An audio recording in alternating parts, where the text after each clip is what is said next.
Nossa leitura de hoje narra o fim trágico de Sodoma e Gomorra. Lembremos que no capítulo 13, Ló foi movendo sua tenda cada vez mais para perto de Sodoma, até que finalmente se estabeleceu na cidade.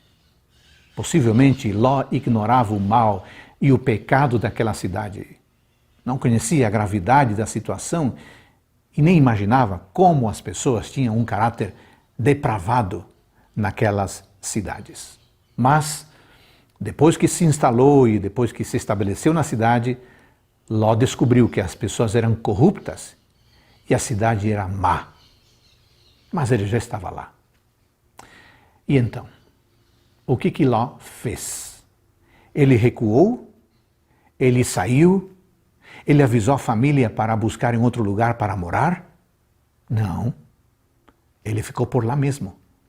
Sodoma era uma cidade grande, uma cidade bonita, e tinha as mais diversas facilidades para toda a sua família.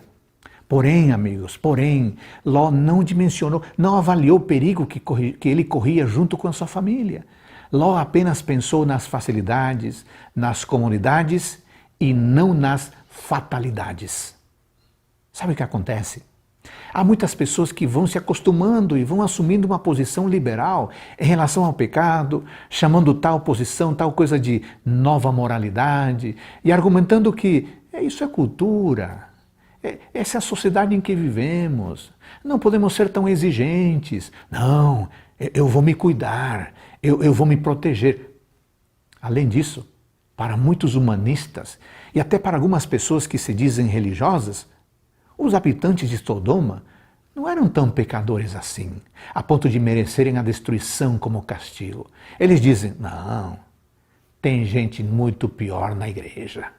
Tem gente muito pior na igreja. Mas o que Deus pensava a respeito daquela cidade e da sua gente?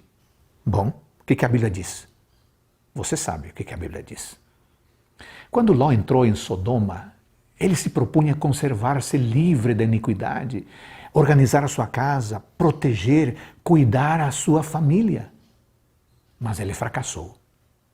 As influências corruptoras em redor dele tiveram poderoso efeito sobre sua fé e suas filhas rapidamente fizeram amizade com os habitantes de Sodoma e se tornaram parecidas com os habitantes de Sodoma.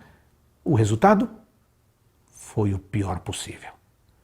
Mas, amigos, não critiquemos Ló. Muitos hoje estão cometendo ou estamos cometendo erro semelhante. Muita gente olha mais para as vantagens temporais que podem adquirir do que para as influências morais e sociais que cercarão a eles e as suas famílias.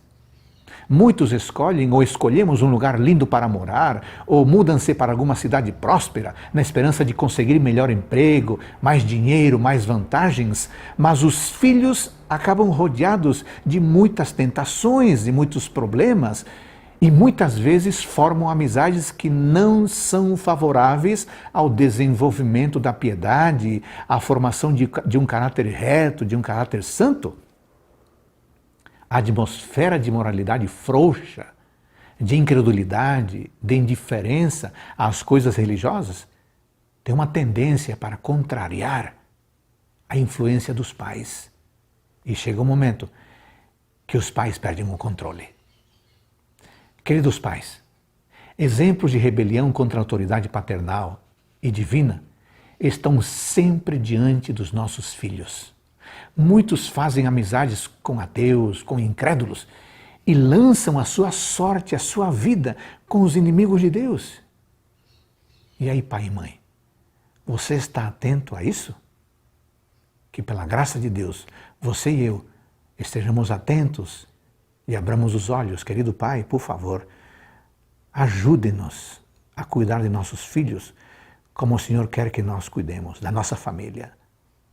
Oramos em nome de Jesus. Amém. Um ótimo dia para você.